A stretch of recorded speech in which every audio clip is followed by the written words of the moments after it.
sur les élections. Ça fait exactement à peu près 4 mois que les pairs nous avons rencontrés à plusieurs reprises à Istanbul, au Kenya, Rwanda, que nous avons échangé pour que nous puissions mettre en coordination et surtout pour respecter les règles de la Pan-African Chamber of Commerce and Industry qui est basée à Addis Abeba, qui représente 52 pays et 52 chambres de commerce continentales.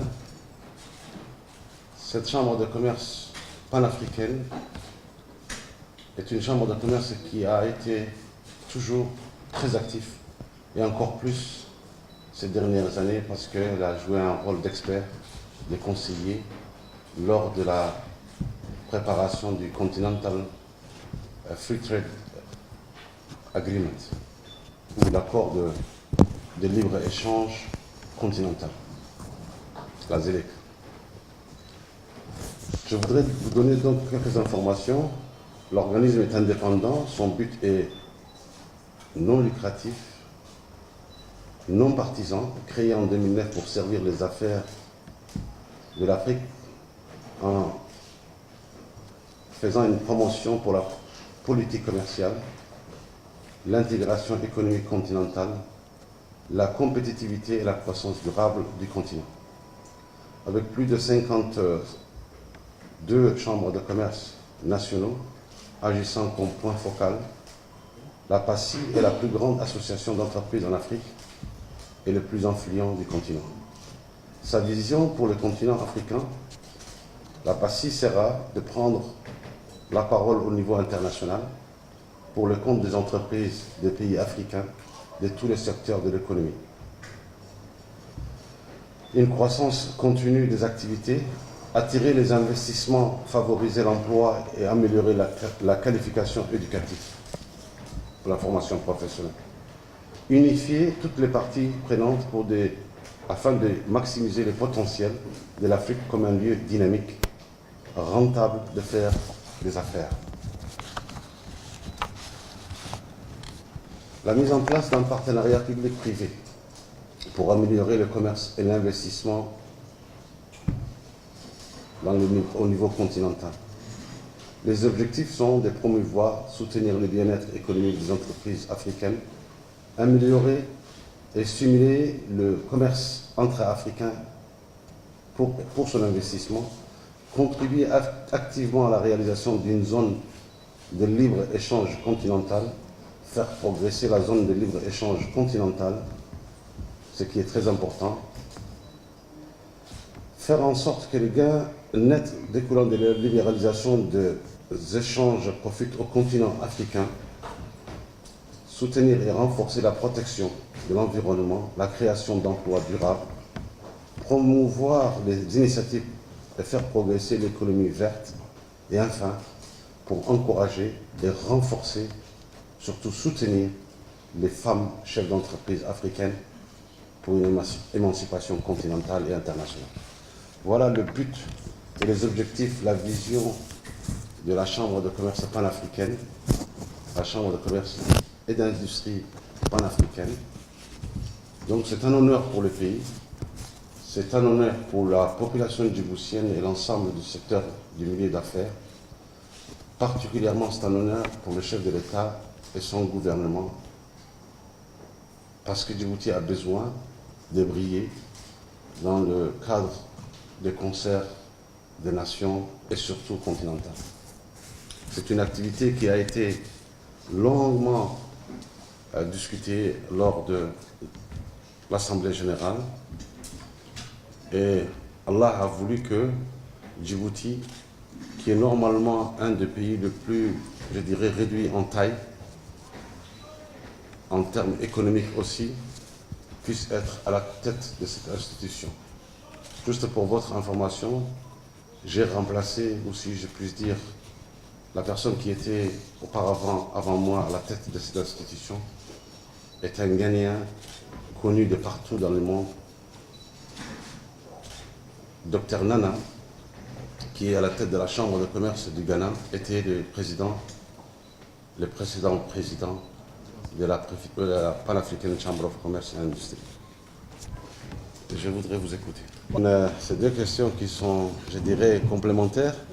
Pour la question concernant la Chambre panafricaine dans son objectif, et l'objectif que nous avons, j'ai précisé tout à l'heure que la vision de Djibouti doit être visible pendant ces 2 ans.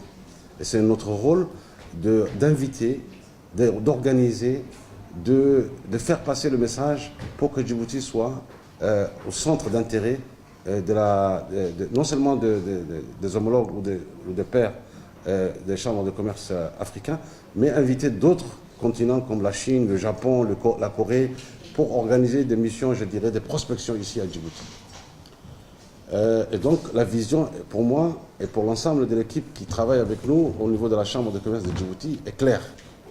Quand on s'engageait à cette mission, c'est une mission importante, honorifique, je dirais de facto, elle apportera une contribution significative pour l'investissement à Djibouti, je dirais pour la visibilité de Djibouti en termes d'image, et surtout ce qui est très important pour nous, c'est qu'elle puisse faire une attraction ou je dirais, une concertation avec d'autres chambres de commerce, d'autres hommes d'affaires du continent, à voir Djibouti et à concrètement découvrir les opportunités que nous offrons.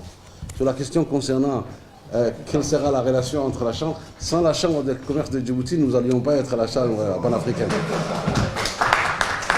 J'ai 5 vice-présidents, dont je disais tout à l'heure, un vice-président nigérien qui s'occupera de l'Ouest pendant 2 ans, la partie Ouest, et donc c'est mon premier vice-président. Il s'occupe de l'international, c'est-à-dire toutes les missions liées avec le déplacement, ça sera plutôt lui que moi. Moi, je serai là où c'est vraiment important qu'on soit ensemble. L'organisation en elle-même, la disponibilité de voyage, ça sera plus lui que moi. Mais par contre, il y aura des missions auxquelles il est important pour moi d'être présent. Je parle par exemple de la prochaine mission qui aura lieu entre l'Inde et l'Afrique, où les chefs d'État vont être là, où j'ai déjà reçu l'invitation d'être parmi les invités d'honneur de cette, je dirais, de cette rencontre, de ce forum.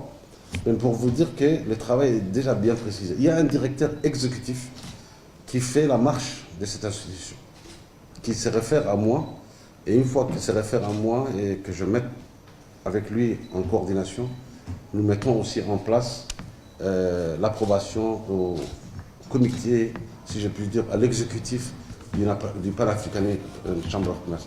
Il y a le deuxième vice-président qui est éthiopien, ingénieur Malako est éthiopien pour l'Est. Pour l'Afrique australe, c'est l'Afrique du Sud. C'est le président de la Chambre de commerce de Pretoria, qui est le 3e personnalité. Il y a le Maroc. Le président de la Chambre de commerce du Maroc est là aussi en tant que représentant du Nord.